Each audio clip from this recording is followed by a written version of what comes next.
Alrighty, what's up, guys? We're back with another episode today. Oasis Podcast is back. Like always, my name's Anthony. I'm joined with my friends today. It's your boy Danny. And your boy Nate. And today, man, like always, we always promise to bring you the aces, the top of every single industry, man. And today is no different. Today we got the ace of the retail cannabis industry. There's so much more. That doesn't even do it justice. So tell them why, Dan.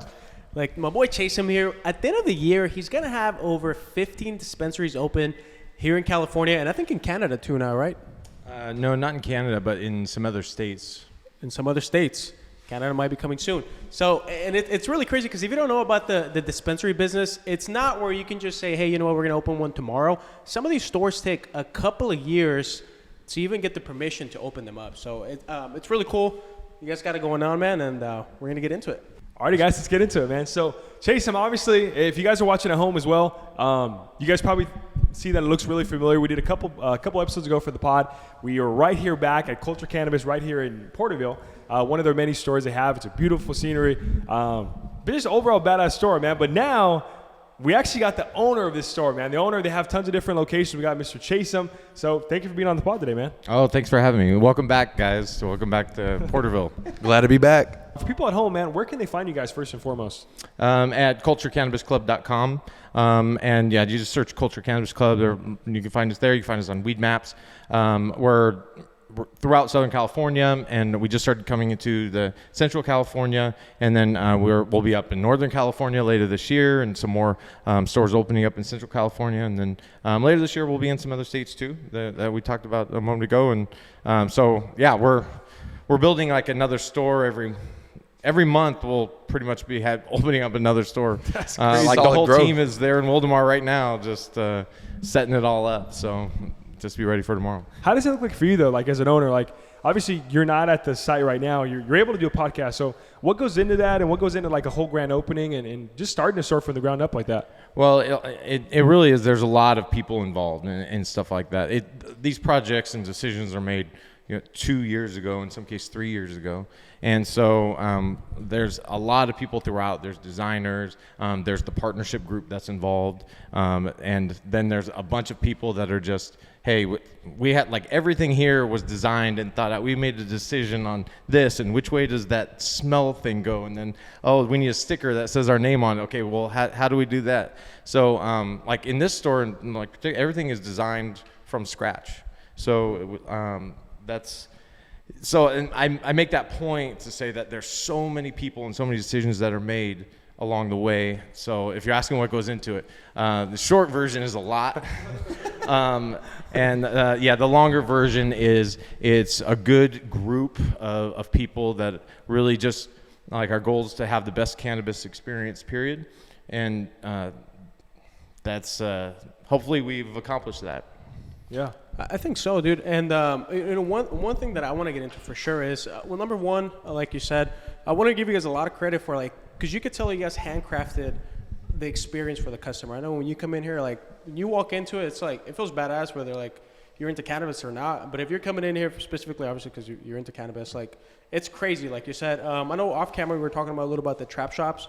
And you were like, hey, whatever the trap shop does, we're going to do the fucking opposite. Oh, yes. And I want to get into how you guys built up that clientele, how you built up the customers, how you built up the business, right? Because I don't think you were always in the cannabis industry. So it's not an easy industry to break into. It's super competitive. You have the black market, obviously a lot of other dispos opening up. So how did Chase where were you at, dude, when you were like, hey, you know what? Like, did you always know you wanted to get into the cannabis industry, or was it like? Oh, yeah, no. you just it kind of came up when you took the opportunity.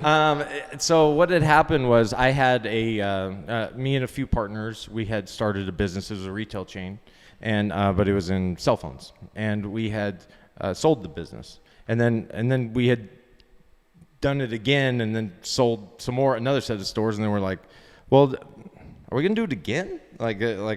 Or what else can we do? And one of my partners was like, we should open up a weed store. And I'm like, That's always a great idea. yeah. And this was back in 2009. Oh, yeah. So, and we're like, a weed store? how do you do that? And so then we're like, well, you just do this. We started looking up things, and so then we decided to we like open one up, and then we found a place. We finally got a landlord to let us go in, and then we opened up a weed store, and it was medical, and so we had to like go through the labyrinth of figuring all that out, and then we opened up a dispensary and our collective, and it was called 3.6 Collective, and Garden Grove was the first one. And I was back in 2009, and that's how I got into it. And we made every mistake you can make, and that's kind of how we started. That's crazy, man. So, I mean, you guys exited a few businesses before that. I think that's really key. Was that kind of what funded? Is that what funded the dispensary business, or how did that work out? Yeah, initially that's what we did. We were looking for something to do with. Okay, hey, we just got a little bit of a payday. We sold the company, and then we're like celebrating a little bit, and then the idea came up. It was like, well, what are we going to do next? That conversation is pretty natural for a partnership group, and then he came up with the idea, and then we found our way through. Well, what's key in that position though? Like whenever you go to sell, right? Because I know every business, right? They say that should be built to sell or should be built for the long term, but not everyone obviously has experienced that type of success where you build something, you sold it twice, and kind of have that success. So what goes into something like that? And if someone's at home where they're trying to build a business to sell long term, what do they need to know? Like maybe top couple things they need to know to make sure they can build it to sell in the long run. A lot of conversations I have with people is like, okay, what's the exit? That's like what always comes up is what's the exit? And that's a good strategy, and you do want to think that through. Is like, okay, one version of this story is this is our goal, and if we get to this point, then we've shined the apple enough to sell it. That's what a lot of people talk about. I'm a little contrarian in that sense. Like we didn't necessarily build it to sell it. I haven't really ever built anything just with the idea of selling it. It was more, let's build it to make it really good, and then nothing but good things come from that. And so, like, there's been a couple other businesses that I've started, and kind of our philosophy was get popular first. Money will come. And so then we just got popular, and then the money came sometimes, and then sometimes it didn't come. I started a bus company, and my partner Andrew, we started a bus company, and it got popular for a little while, and we were it was like a party bus company, but that just went from it was called HB to Newport, and it just went from Huntington Beach to Newport Beach, and it was at first it was like, okay, we need to have a bus to get back and forth to these two where you could party, right? And then I was like, you know what? It needs to be fun though. And then we're like, let's party bus. And so we did that. Going. And we got popular. We got really popular for a little while. And then Uber hit, and then we were done. They took you right out, huh? So Uber that's XL. They blockbustered you. Into the story. But that was that was the philosophy of that one. Let's get popular, and the money will come. And with a lot of other businesses that I've been involved in, it's like you have those conversations of, hey, what versions of the story can this end well, or that we want to? But there's generally I tend to stand on, let's just make something really good, and people will entertain offers at some point. And so that's, I guess, my philosophy on it. I feel like that's pretty key though too, man, because I feel like a lot of times, especially when you start the business, you start it for money, right? I mean, a lot of times it's super easy to focus on making money, especially if the bills are coming in. If you have the popularity, but you're not, having enough to fund the business, it can be kind of tough. So what's one piece of advice you would give to making sure you do focus on the long-term game, and you do focus on making sure you produce good results, and that the end result will always come, as long as you take care of the customers, take care of the business, kind of stuff like that? I guess gosh, that's a really good question, because there's a few things. One, don't run out of money, because that will kill. And if you bleed out, there's nothing to do, because then you can't fix the problems, and you have to anticipate there's going to be problems. So if you sit around with your buddies and you're like, hey, we're going to start this business, and on the back of the envelope you start doing some math, and you're like, okay, we need this to do this, we need this to do that, and then double it. And then think about tripling it. Makes sense. And then, because what you don't want to do is, you don't know what you don't know, and things always come. Nothing's ever easy. And at least in my experience, it's never been like, oh, that was easy. That's just great. No, it's always been like, shoot, didn't even think that existed. And like, okay, well, now what do we do? And so, and then that would be the other side of it is like, okay, learn to problem solve. Don't stress. Like I would say, I never get stressed. I get focused. And when things like shit hits the fan, because it does a lot, it's like, okay, well, what are we gonna do? We got to focus and figure out a way to through it. So if you have those two things, and then pick the right partners for sure. What goes into that, picking the right partners? Because that's obviously a big thing that either makes or breaks a business. Get into it for the right reasons with the partnership, and then really vet your partners or know who you're dealing with. And then I don't like saying cliches, but like surround yourself with people that are smarter than you or more talented than you in certain ways. And like with Culture, that's definitely like what I've done is like I'm a partner in the company, but it's a good group. There's some really smart people. I learned from everybody in this company, and it's so I'm lucky to be a part of it, and hopefully I contribute as well. But I think that's like one of the keys is when you're picking a partner, make sure that they can contribute something, you can get something, you can learn something from them, and then make sure you could trust them. That's the thing, because a lot comes down to contracts and this or that, and contracts are extremely important. But like if you don't trust them getting into it, don't do it.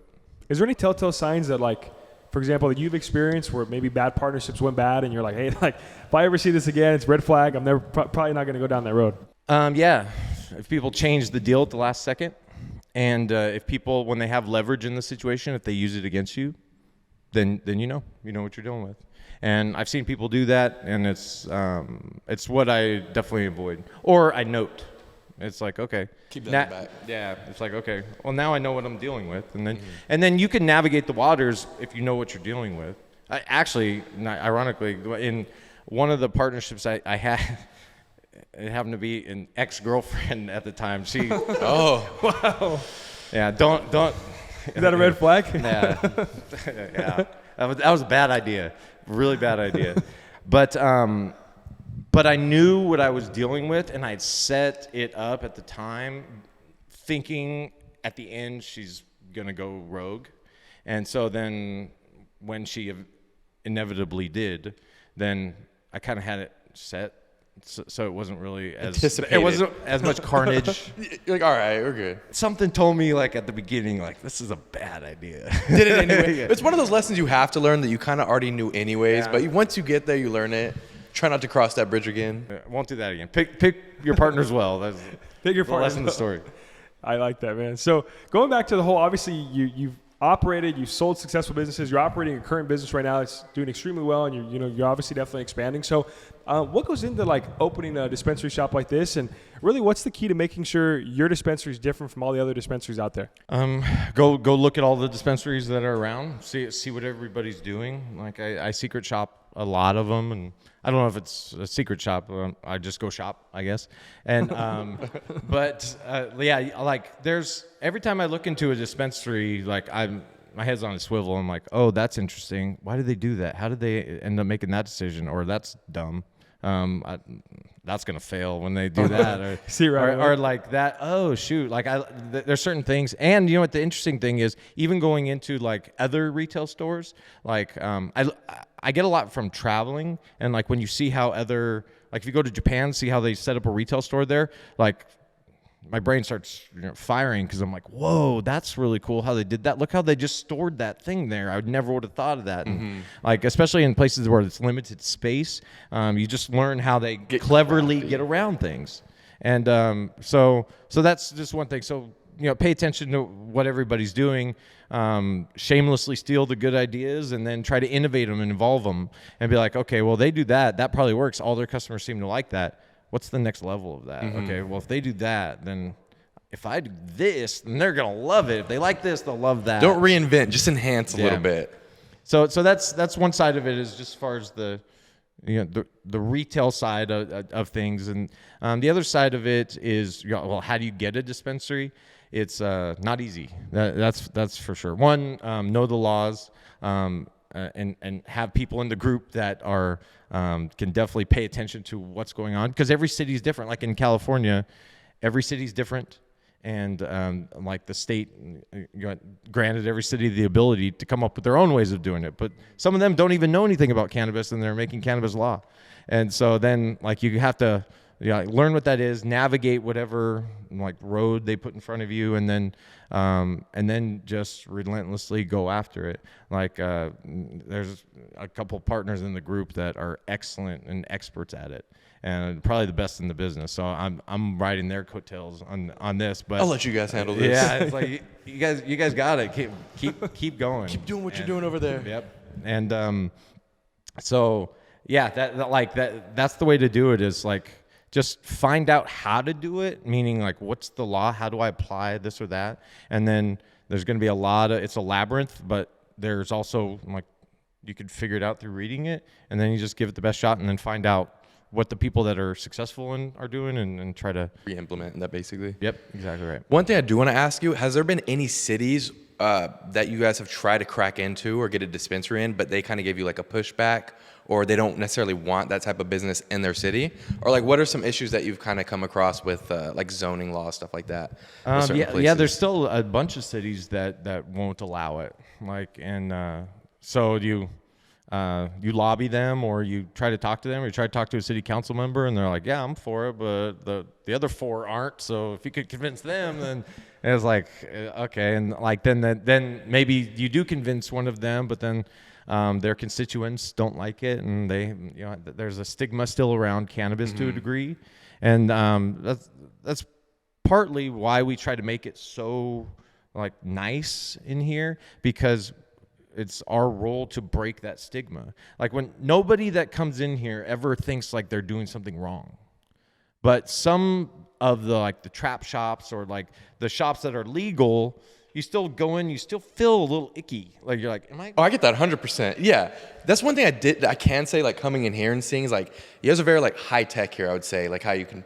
pick those up, you could smell the flower on there. Like what kind of got you guys to get into like the technological side of that? Was it to get away from that trap vibe, or what made you guys sway that way with this whole like aesthetic of the place?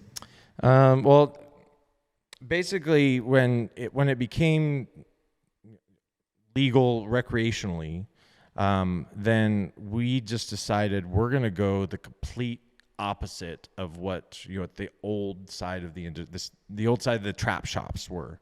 And like, hey, I had some trap shops, so I know what that's like. But we wanted to really make it. We wanted to be the tip of the spear of like making this mainstream and showing how cannabis can be on the legal side of things, and normalize it to a degree. And so, like, the rule is if a trap shop is doing it, then we don't do it. We don't celebrate 420.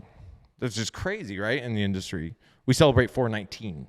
Oh, okay. So that makes sense. Yeah, so we do that, and that's like, because we want people to. 420 is supposed to be a celebration of cannabis lifestyle and cannabis in general, and so we don't think that on 420 you should be standing in a long line and waiting to just to get a deal on some weed. Commercializing it. Yeah. It's essentially like a Black Friday now instead of a 420. Yeah. Oh, yeah. It's Exactly like the complete opposite of what we're trying to do. And everybody does it, and the deals aren't that great anymore. And it's just like, okay, well, let's not do it. Let's be contrarian here. Let's have the most awesome deals on 419 and do something crazy. Like we do some really cool stuff how we celebrate 419. Like I'll just give you the example. I'll tell you what's going on this year. Yeah, let's hear it. So now I'm going to come. You get a prelude into what's happening. You're selling me right now, so I'm going to be here for this day. Let's hear what So we're getting. the weekend before 419, if you come into a culture store and you give the secret code word,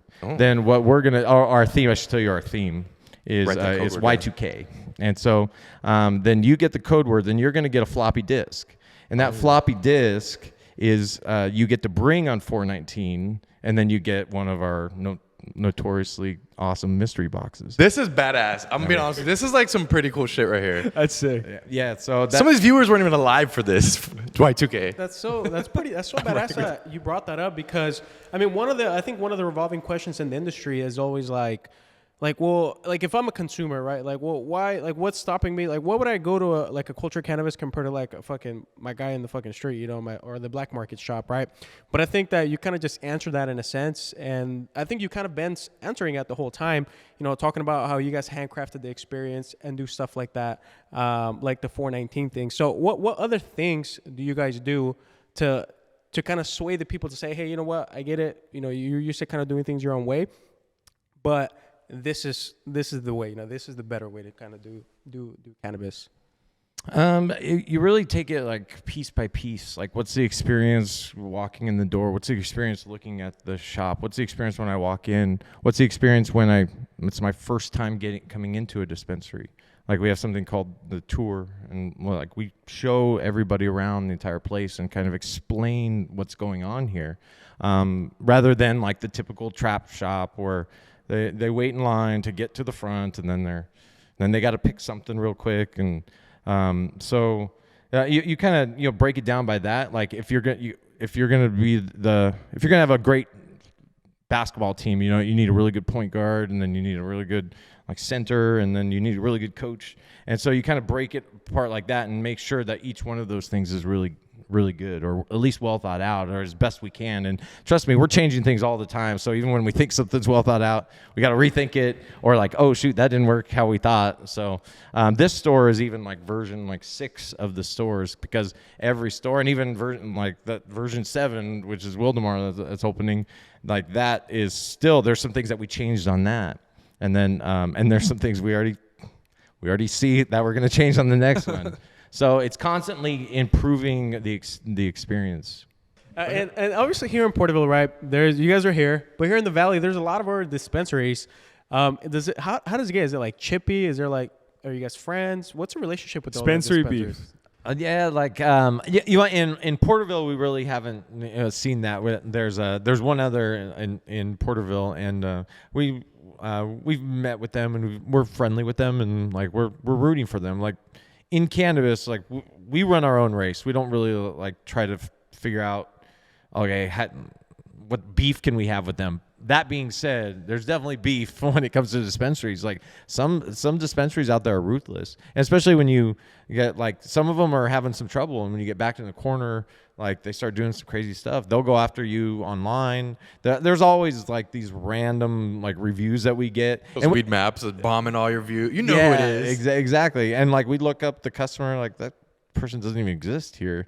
And so it's just, you know, like the haters out there, or they'll go in LA. It's crazy. Like you have to hire a team to fight online against the other dispensary team that is fighting you online, because they'll go and try to take down your Google. They'll try to take down all this stuff. They'll report you. They'll do all this stuff. And like, you're just sitting there like, what do we do? It's like politics are running ads against you guys. Yeah. This dispensary is not for cats and dogs. Like, just So yeah, exactly right. they're against PETA.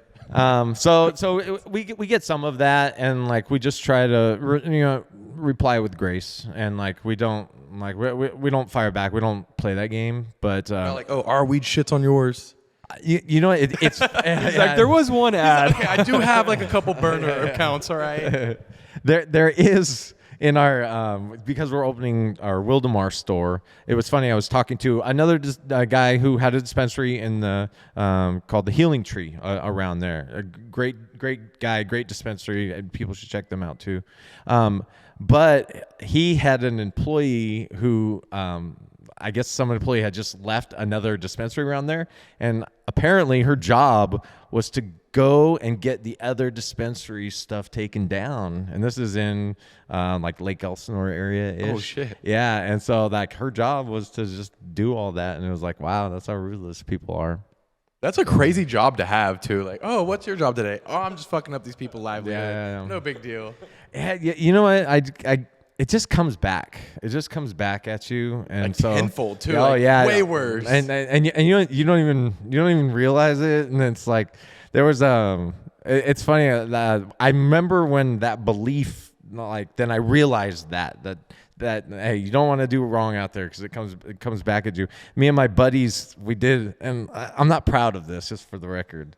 It's gonna be a good story, so I know. One of those. When someone's like, "I'm not proud of this," but here we go. we were in high school and we dined and dash. So I remember distinctly. It was me and my friends. We just had a long night. We went to Denny's, and then the food came, Always and one of my Denny's. friends just looks at us. He's like, I don't want to pay. And then like one of our other friends was like, I don't want to pay either. And so we're like, let's go. We had this whole plan. One of us was going to go get the truck, and then the other people. We made like the biggest scene for no reason at Denny's at like 3:00 in the morning, where we had like, I was the driver, and like we had to go to the car and then or the truck. So I get in the truck and I had to drive by the front really slow, and then I could see them inside, and they get up and they see the trucks getting close to the front, and then one of them gets up and just starts running across the whole restaurant, and my other friend is spooked and he's just walking, and then the friend just kicks the door open. They both jump in the back of the truck, and then we like peel out. The waiter's back there on break. Doesn't even know any of this is happening. Yeah, over like our $22 bill at the time or something like that. But the reason for that story, and this is why you don't do that, and that's wrong. And that's wrong. Just all this bad stuff started to happen to us, and then we were like, "Oh man, you lost your jacket? That's your favorite jacket?" And like, yeah, and like this, and then we were all like talking about just how bad our day was, and we're like, you know why that's happening? Because we dined and dashed. We shouldn't do that. We're never doing that again. Everybody had like the worst day on the same day right after. Yeah, exactly. Everybody, like, we know it's because we dine and dash, man. So much so that we had a conversation about it and all learned a lesson. So there you go. So so fast forward into now in adulthood. Yeah, that's why we just run our own race and not worry about all this stuff. So I can't get hired to get stuff taken down from other dispensaries around probably from some other dispensary Damn, all right. that you can't. But Sounds like a cool ass job. I hope you don't have a favorite jacket. And on the topic of competition, obviously you get to see that, right, between dispensaries, but also too inside the shop. If somebody goes into a dispensary, they see that there's limited shelf space, right? So there's tons of brands, tons of product out there. When you guys get to choose who's coming onto your shelves, how does that process work? There's a lot of different ways, and like there's a lot of vendors out there, and you get you kind of get, it's a little overwhelming because you get bombarded from a lot of different directions, and once they find out, hey, who's the decision maker and who's the buyer, then they really start targeting you. But then there's a lot of great brands. So, like, they kind of all have their own different story, how they came on, and it's like anything in business. A lot of it's relationship. It's like once you build a relationship with the brand and you see what they're doing, and they make a good product, and you're proud to give it to a customer, because at the end of the day, if somebody doesn't like this flower right here, they're not going to go to them. They're coming back to our store, and they see us as the one as the problem, and so you have to pick and choose a little bit, like on that, their quality control, like who they are. But so that's the long-winded version of the answer. But to really answer your question is, we have a central buyer, and then we have like a distro, and then I'm a big part of that too. And so there's basically, between the three of us, we all come to the table with different ideas, or hey, I've been talking with this vendor, or I've been talking with that, or we should try this. The process is generally they hit you up, you see something that you like in the price range that you like, or something you don't have yet, or something that you maybe want to replace, and then you ask for samples. They'll send you samples, and then you kind of go through those samples and you start to see, okay, well, hey, yeah, this one's pretty good, or that one's great. What is this? And so that's really what we look for, is that what is this moment? And it's like, whoa, that's cool. Okay, and then you kind of negotiate the price. And sometimes the stuff, it's like, maybe. And then you're talking with them, and then the price gets really good, and then all of a sudden that looks we're definitely carrying that, because you have to pay attention. Like at the end of the day, you have to know that somebody's coming in with their hard-earned money. They're going to come into our store, and they're the ones paying for it in the end. And so we need to do our best to make sure that what they're paying for is worth it. And there's it's a long process to get there. Instead of just buying whatever's out there or whoever gives you the cheapest price or something like that. You guys ever go for what's trending? Kind of like those Jeters right now are hot. Like, do you guys ever go with like what's like kind of popping off in the industry? Try to stay in tune with that a little bit more too. Yeah, like that's one thing that I think we learned is because. This came from like the general managers of the store. We have a couple of them that are really in tune to what's hot, and they'll a lot of the managers of each store, they do have some authority and autonomy to make suggestions or hey, I really want to bring this in, and they make their case, and they're really in tune with that, and so they bring us what's hot, and so then once we see that, and they're really good at it, like they're better at it than I am. Makes your job a little bit easier, yeah, right? exactly. Like, oh, cool. Whatever you guys are smoking is usually pretty good. Yeah, exactly right. And once they've kind of like shown, hey, they got the knack for this, then you kind of they have your ear and they say, hey, this one we really need, and then we're looking like that one it's pretty high price, like, and so and then from there, like, we're like, okay, we'll try it, and then you'll try it in one store and see how it goes, and then see the run rate, and then you're like, hey, that one's sold, and then sometimes we get surprised, and like Ted's Buds was one of them that our general manager in Long Beach, we were like saying no for a while. And then she just convinced us. She's like, just let me try it. And we're like, okay, fine. Okay, right. You go do one purchase, and they blew it out. Sometimes it's like that. Yeah, and we're like, okay. So then we did more, and then the other managers wanted it in their store, and then so we just started buying it. Yeah. So just naturally, organically, sometimes. So that happens sometimes for sure. So I'm guessing you smoke a little bit too, right? Yeah. Oh yeah. Okay. So my question is, kind of a lot of people at home probably want to know too. What is your favorite type of weed? Is it sativa, indica, or hybrid? What do you choose to smoke? Oh gosh. Okay. So I have the worst. Very controversial right here. Let's see. I have the worst answer to this question because it's because I went to a lab in Las Vegas. It was the first lab that was in Las Vegas, and we were meeting with them, and we're like, so I asked the question. So you've been taking in all of this cannabis. You've learned something. What did you learn? And she's like, "Oh, you wanna see?" You want the secret? Yeah, and so then sauce? I was like, yes, I want to see. And so she basically pulls out this big chart she had prepared because she'd been like clearly thinking about this. Been waiting for this question. Yeah, so she's like, glad you asked. I've been pulled out the whole thing. And she proceeds to show us why sativa and indica are not scientifically defensible to have. So that's why whenever I hear it, it's like those were just buckets that people put it in because they didn't know what was actually in the cannabis flower. Because they were like, because you bought it off your dude off the street and it made you feel a little more this way. And you're like, oh, that's a sativa. It's called Purple Nurple, the random name. Yeah, not exactly. even that name at all. Just make it up on the fly. And then in the trap shops, they don't like when they're out of the most popular thing, they just take one of the other jars and they just shake it in there, and Danny, it's like, we know you did this back in the day. That one. And so that's the other reason why I don't like how trap shops do it, because it's just like I've seen it. You just know on the other hand of it too, like yeah. So, but I do prefer sativa. All that being said, to get back to the question though, sativa. Okay. And my brother got me into taking a sativa and working out, and that's not like I didn't know. It's a good pre-workout. I swear to God, that's a trainer. That sativa hits. Is that like a pre-workout? Is it like creatine? What is it? Like what's Dude, it's the sativa, bro. It's just you get that pump, that mind-muscle connection. There's nothing like it. So your focus, pre-workout. That focus, feel every fiber. I swear to God, every fiber in your body you'll feel it. Dude, like ask him, like you'll feel everything. You're like, I know exactly what little muscle I'm working right now. Yeah, like literally. I'm like, oh, this is good right here. If I twist a little bit. You seem to work out more, or you think you work out more, and that might be just as good. Just as good. I'm like, dude, I'm so tired. It's like, dude, we've been here for 5 minutes, bro. Like, yeah. I'm dead, though. I swear. You're like, I'm good, man. You go the rest of your day, you tell everybody about this great workout you had. That's what we should do. We should come out with that pre-workout line. Yeah, there you go. Is that your guys' favorite too? Dude, it depends on what I'm doing. Like, I'll do sativa if I need to like get shit done for the day. But if it's like nighttime, I'm indica for sure. Like I like that sedated feeling sometimes too. That sleepiness is pretty good. Just depends on the time.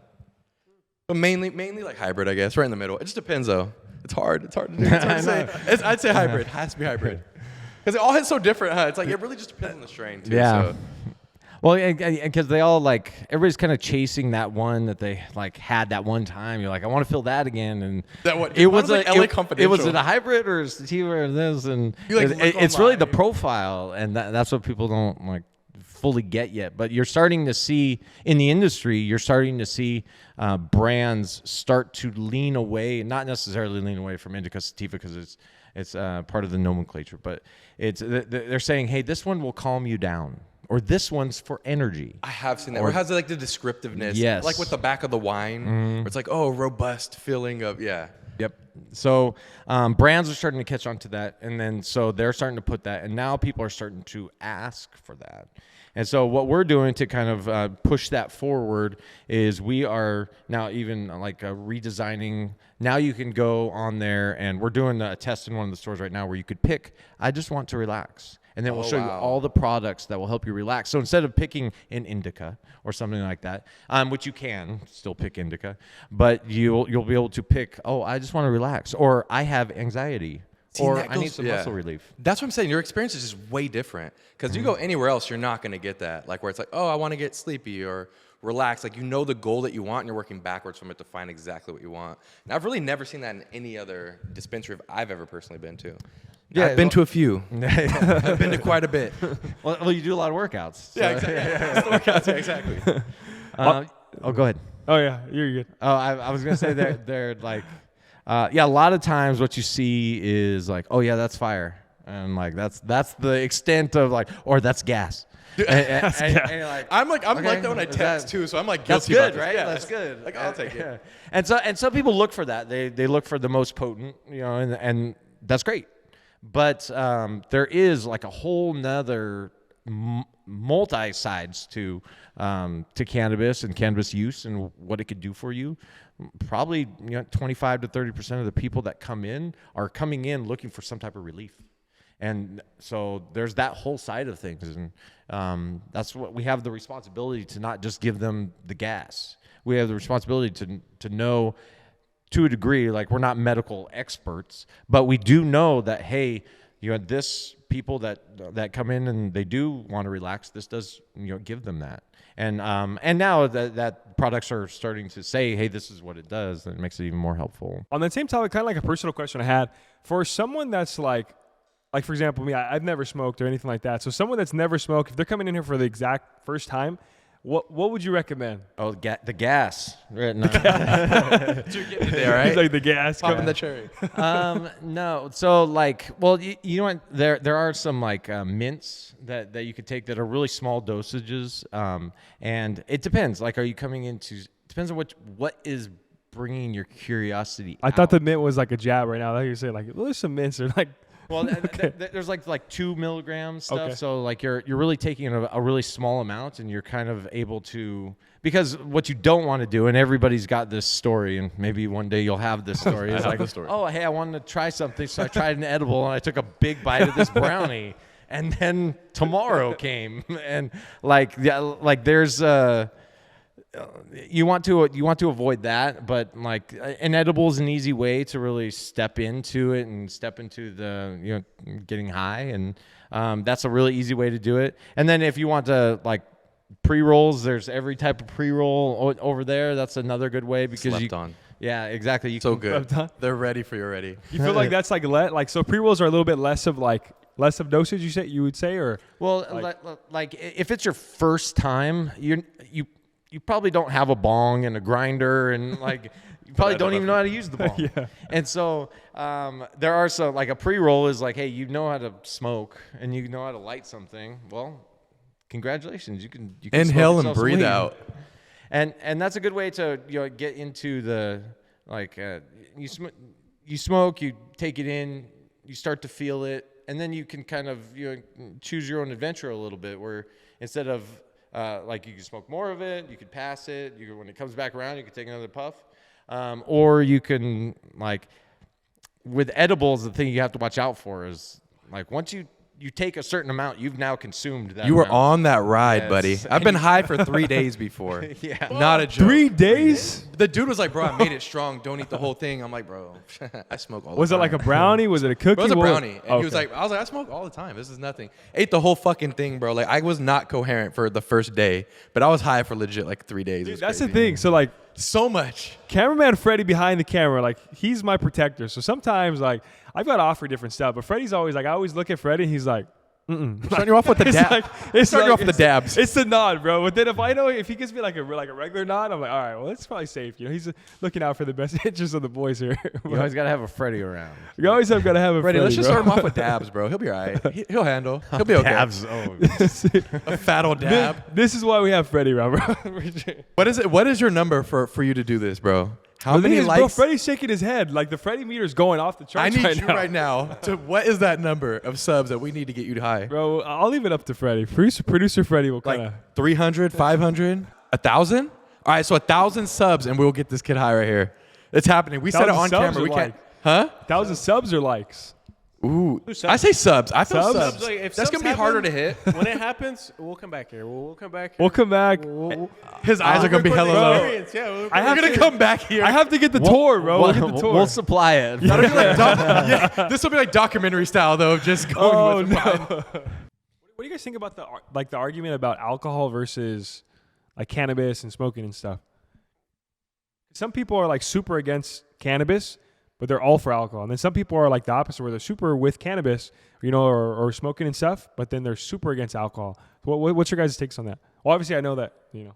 It's really hard to defend like being pro alcohol and anti cannabis. Like I just like where's that argument? It's a lot that comes from the stigma, what they've been told. Dare keep kids off drugs. Marijuana's bad, and They lied to us. Yeah, they lied to us. They Damn lied you, to Dare. us. That was a big marketing campaign. You misguided me. Expensive one too. And, Weed is good. Yeah, exactly. Right. And so there's like, they're both a drug. They both affect you, just like a lot of things do. And you can misuse any drug, and some egregious ways. But like if you start looking at statistically, like how many people have OD'd on cannabis? None. And so like how many people have drank themselves to death? A large number.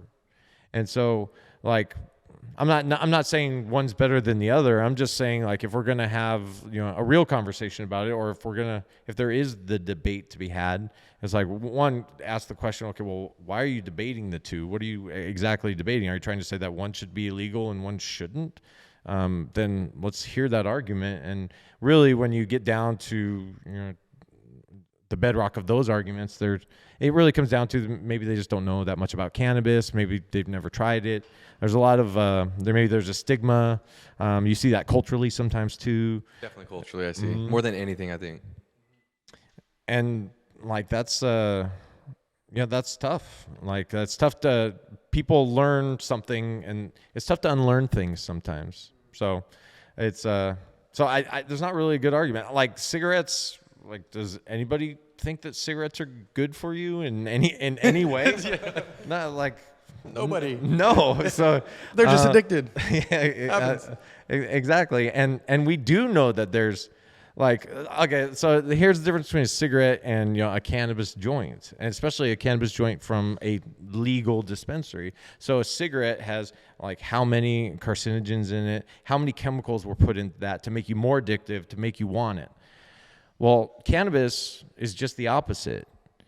Cannabis, especially a regulated cannabis in like a regulated store like this, is we are regulated more than anybody, is because when that's grown, that flower is grown before it's ground up and put into a joint, it has to go through a rigorous testing process. And it used to be parts per million, but now it's parts per billion that it has to pass testing, so that basically when you're smoking a joint from a legal cannabis store, you basically it's safer than breathing air I can because 100% it's see so that. tested. I can 100% see that.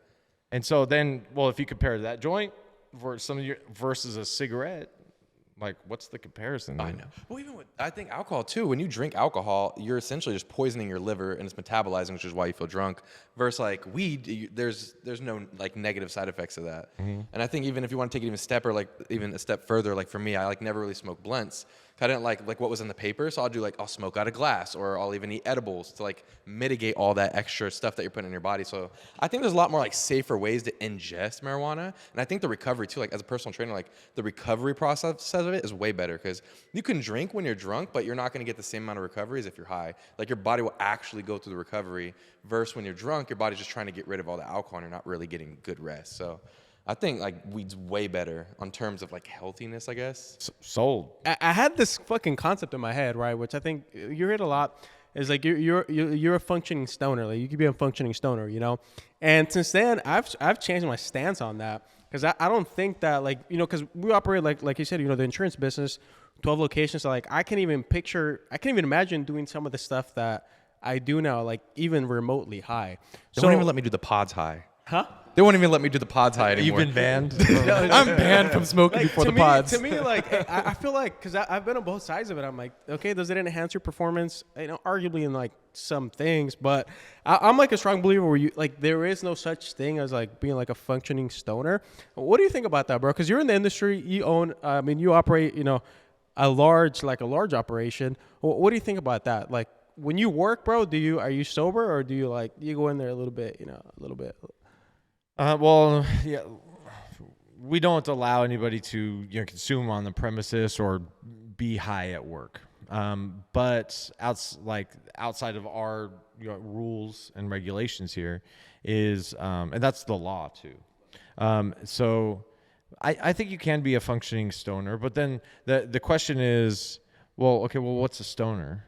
And then like, what exactly do you mean by that? Meaning like, okay, well, if it's the quintessential stoner where it's like, okay, you're bloodshot, you're kind of, you're not really thinking as fast as you normally would, and then you go and try to fly a plane, that's probably, maybe that's not the move, bro. Wouldn't you want to fly a plane if you're high? Because you want to. You might want to. You want to be high in a plane? And just like it's responsible use is the way to go, and what that looks like is like cannabis has a lot of ways it can enhance things you're doing, or how you're feeling, or how you're dealing with something, or how you deal with pain, or how you go to sleep, like, or the creativity realm. Like we were talking about music earlier, like best music high, like and sex. There's certain things that get unlocked and opened in your mind when you're high that maybe wouldn't come otherwise. And so that's why like a lot of people connect with each other when they're sitting there passing around a joint and they're getting high, is because they're starting to bring up things or think things a little differently, and the conversations evolve. And maybe it wouldn't have happened if you weren't high. So there's ways that cannabis can really enhance what you're doing. But then there's like just like with anything, hey, maybe you're doing too much of that. Is it affecting you in a negative way? Would you not have had as good of a time or have done as good of a job if you weren't high? Well, then you probably shouldn't be high at that point. Like, there's levels to getting high. Yeah. I think that is true though. You can't just be stone drooling all day. You can't. Cause I think that is true because I do see like from the creativity point of view, I do think that obviously certain strains like you can use it beneficially. But I don't know. Like I still feel like I think it goes down to what you said though, like how you use it and how much you're using it. I think it depends on the job too, right? Because obviously, like for us, we're definitely in the professional industry. So we're either selling insurance, selling houses, all the type of professional stuff. Where I feel like it's a little bit different. We can show up high with air. It's probably not like you can't be discussing a mortgage rate. I can see that. I don't know how well that'll go. Well, there was I was looking at this lab in Long Beach, and we were talking to this chef, and we were like trying to maybe create some edibles or create some different flavors. He was like, hey, I have these different flavors you should try. And generally when people are giving you samples like that, you ask, hey, are they medicated or non-medicated? And that means am I getting high, or is there nothing in it, just yeah. And he's like, oh, they're non-medicated. So I'm like, oh, cool, let's try this one. Oh, that's pretty good. No, it was not pretty good. He lied. It was medicated. He lied to you. Not 45 minutes later, I'm on a Zoom call with my partners, And I remember they asked a question, and I just started talking, and at one point, one of them just goes, Chasen, I don't think you're answering the question. And then it hit me like a ton of bricks. I was like, I'm high right now. I'm really high right now. That moment when you realize and you don't know you're high till you realize you're high, that's a moment, bro. I swear to God.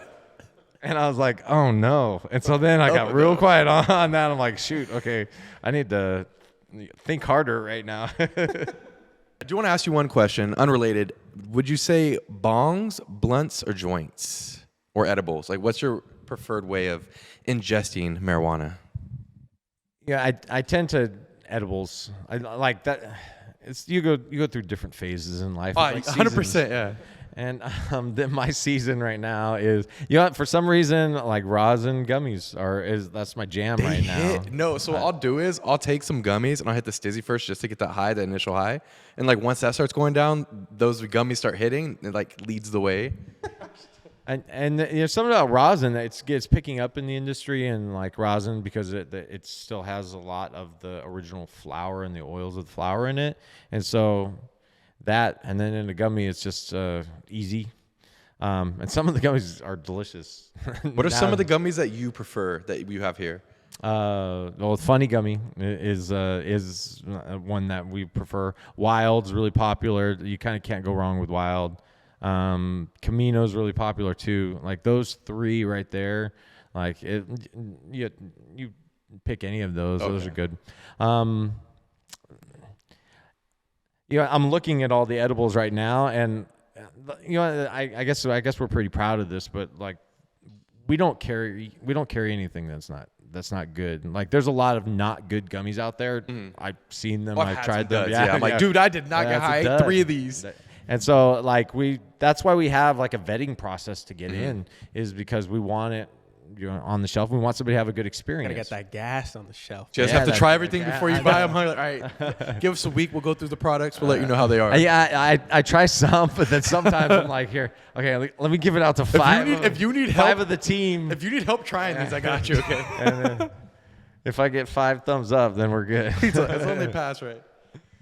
Is there any like major brands that you work with in the past that you're like, man, like you look back at it and like that was a successful partnership? Like top couple brands you work with so far? Oh gosh, we work with so many brands. It's hard to choose one. There's been an up and coming brand, Tough Mama, that they started out really light. Oh, they're right there. And they started out really light, and they've been doing really well in the stores. And it was good to see them because they were kind of newer to the game, and just working with them. And they have an excellent team, some really smart people behind them, and they care a lot about their product. Like sometimes I'll sit in their presentations and I'm like, I'm in cannabis and I don't know everything that you're talking about right now. That's been really cool. Exotic Carts is a great brand. And they do really well in our stores too. And it's a live resin vape disposable cart. So those disposable ones are good too. Yeah. I like those. It's disposable, and it has the live resin in it too, so it's not just distillate. And it's a full gram.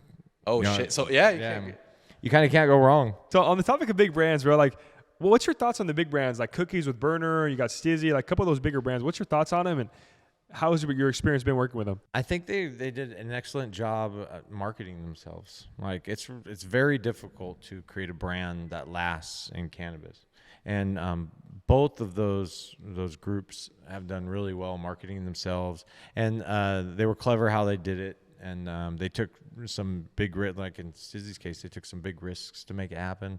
And they're a smart group of guys that pulled that off, and they're doing really well. They're probably the biggest name, at least in California cannabis, but they're throughout. They're great to work with. Actually, we have a good partnership with Stizzy, and then Cookies. We really haven't. We've kind of been in different lanes a bit. They also have a retail chain, so. That's what they do. I think we carried some of their flour for a little while, and they've done an excellent job with branding. They were pretty smart how they did it with their clothing, and so they made it really about apparel. So, I saw it the other day that there was like I think it was like this homeless guy walking down the street, but he was wearing a Cookies sweater. Dude, I swear to And I God, was you will like, see cookies fucking everywhere. That's branding. For the longest time. Yeah. And you'll smell cookies before you see it. Someone walks in like, I smell some fucking weed. Oh, there's the cookie shirt. I know who this is. So Like a scratch and sniff sweater. Bro, I swear to God, it's the worst. Especially when I was like working in a restaurant, you'll know when someone walks in with that shit. They'll have the hat or the shirt on every time. God, What's your thoughts on a little quick plug, man? What's your thoughts on La Familia? That whole brand, all the stuff they got going on over there. well, how can you not love their story? Like that, just their like how they grinded it out and how they took a risk. And yeah, that's what a lot of like the successful stories come from. Somebody decided, hey, I'm going to take a risk, and they did, and like how they dealt with their their family not necessarily being completely on board with what they were doing. And but as a brand, like just working with them has been excellent. They're an excellent brand. They have excellent quality. Like that's exactly what you would want in that type of relationship, and as far as a business relationship. But then like on a personal level, like they're cool guys. Like who doesn't want to work with people that are other cool people that when you see them you're like happy to see them, versus like sometimes you end up working with people you're not necessarily like happy to see. Like, no, they're coming by. So you like stay in the back office. Like, are they gone yet? Or let me know when they leave. I'm on Zoom. I'll go back out when they leave, right? It looks like I can come out now. Not that guy again. That's sick. Because I know that the whole product is kind of revolutionary, man, in the sense where they kind of brought that Hispanic culture to the cannabis culture. So talking to them, and I know that I got to try one of their horchata mix, their drink that they had last time, Agua de Flor, and it was non-medicated. So I'm sorry to hear that, non-medicated. bro. It was just Sure. yeah, How'd you feel after that? It was gas. It was gas. There you go. There you you go. I'm go. learning the lingo. You see what I mean? What's next for Culture Cannabis and all the stuff you guys got going on?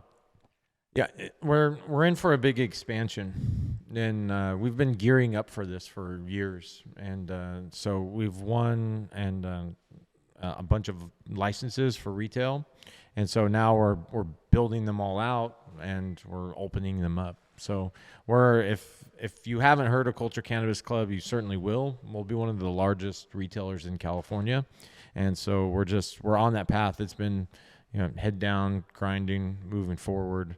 And so that's really what's next for us is this large expansion that we're doing, and then see where that goes. Can we please just get one in Tulare? That's all I want. Just get closer to me, please. All right. I need one in Tulare. I'll be there every day. Larry, I'm gonna put a pin on the map. And Yeah, just be leave like, it there for Nate. Just leave it. We got to get there for him. I gave him my word. I gave him my word. We're going to get there. No, I saw the one you guys are opening up. Two of them, right, in Fresno. Fresno Yeah. and Madera as well. Yeah. Oh, shit. In Fresno. And what's interesting that's kind of happening now, just because we are getting a little bit larger, and some people are seeing what we're doing and they're liking it, is like the cannabis retail right now in California is really tough. There's a lot of stores that are really struggling because of the taxation, and that in some cities there's a lot of competition, and so some guys are tapping out, and so they're what's the interesting thing that's happening now, and maybe in Tulare this may happen, or is some of the retailers are starting to ask like, hey, can you help us? And so I've talked to a lot of different dispensaries, and even in the last month, and it's interesting to see, and it's interesting to see how other people are doing it too, because I learned a little bit from them. But that's another phase of what we're doing is we'll start to probably partner with some people and kind of figure out a way for help their business work. So I think that's another thing that's going to start happening, and we didn't intend that, but that was something that has just recently started happening quite a bit. So I wouldn't be surprised if we convert some stores over to some culture stores, bring them into the way that we're doing things, and kind of revamp their store. And A lot of people need it out here, I'll tell you that. What was the reason behind the name Culture? And originally it was because when we were applying for a bunch of licenses, and there's a lot of different names you use in LLCs that you use to when you apply, and the first one happened to win, or it was one of the first ones that won, and it was Culture Cannabis Club, and that name came from one of the previous spots that we had and one of the LLCs that we had. But then as we were going through, okay, so now it's time to name it, and that one stuck. Because it was like, okay, one, it has cannabis in the name, so people know who we are. And then culture is like, what's the more perfect name to be in cannabis than culture? Because there is a cannabis culture, and we wanted to be a big part of that. And then the club side of it, and this is kind of, it's interesting and kind of fun, is like, I look at it anyway, is like, you're in when I think of club, I think like the clubhouse, like the tree house, like you're part of the club. And it's like, it's a group. And, in a lot of ways in cannabis, it is a bit of a club. There's people that have, consumed cannabis, and there's people that haven't. And there's people that are in the club and people that aren't. And like early on, especially, is everybody is kind of against you when you start in cannabis, because like there's landlords that overcharge you. There's cities that don't want you. There's all this stigma of, oh, you're cannabis, and you're like all these things that you have to overcome. And so then when you kind of match up with another group or another person, and they're like, oh, you're in the club too. Okay, it's good to find. Yeah, it's like that can actually. So that one, of all the names that were out there, that one stuck for a lot of those reasons, and then and we just rolled with it from there. Well, I know that me for sure, bro. I mean, I learned a lot today on today's podcast. I'm sure people at home, whether they're long-time smokers, long-time users of cannabis, and medication and stuff like that, or they're just first time, they've never done it like me, I know they can definitely rewind this whole entire thing back and really learn a lot of stuff, and just kind of learn about the whole industry as a whole, man, from like the retail, inside of it, outside of it, like everything, but I want to, like, every single time on every podcast, we always end it off with like a question. It's kind of like a situational based question we want to ask you today. I want you to picture younger yourself, right? Before you had all the success, before you had all the exact plans figured out. I know you're still kind of figuring some stuff out right now, but it's always improving. But before, right? Maybe the first one, or maybe when you were thinking about opening up the first one, you didn't know everything was going to work out, or even before the stigma was totally entirely gone, What's some advice you would give yourself back then to get yourself through all those tough times? I would looking back at just kind of the journey, is I would say trust your gut. And I know that's a bit cliche, but if I look back at some of the major mistakes that I made, is I knew I was making a mistake at the time. And I just, I took this person's advice, or this person said, do this. And even in like, we talked music in my music career, I listened to a manager, and I think it was the wrong way to go. Same shit happened. Yeah. And so like, just trust your gut. And it's not that you're smarter than everyone else. It's that not everyone else is smarter than you too. So it's like, they don't necessarily, your own experience better than anyone else by far, obviously. And so like your gut tells you something. And when at least pay a lot of attention to it, and trust it more than you would, especially when you're making major decisions. I think in this episode, man, we appreciate you for allowing us to come back here. We appreciate having you, man. You dropped a lot of game. I know in some of the stories you told, I know we messed around a little bit, but you dropped a lot of game for people that are aspiring in any business, or aspiring anything in life. So we really appreciate that. And before we sign off, if you're watching on YouTube, you already know the deal, baby. Subscribe, like, and leave a comment. If you have any guests that you want to bring on, let us know. And lastly, huge shout out to Culture Cannabis. Definitely the best establishment in the land, especially Central Valley. We got some more coming to Fresno, so check them out for sure. Need to. The best weed, the best layout, best everything. Trust me, this is the place to go, guys. Like, I'm not fucking with you guys. This is like, I've been to a lot of places to get high. This is the spot you want to go to. It's literally an experience, and the whole reason of them being here is for your experience. Awesome, guys. So I think that wraps it up. Thank you guys so much for you guys at home watching today. Always showing us some constant love, support, and we'll see you on the next one. Peace. Let's smoke some weed.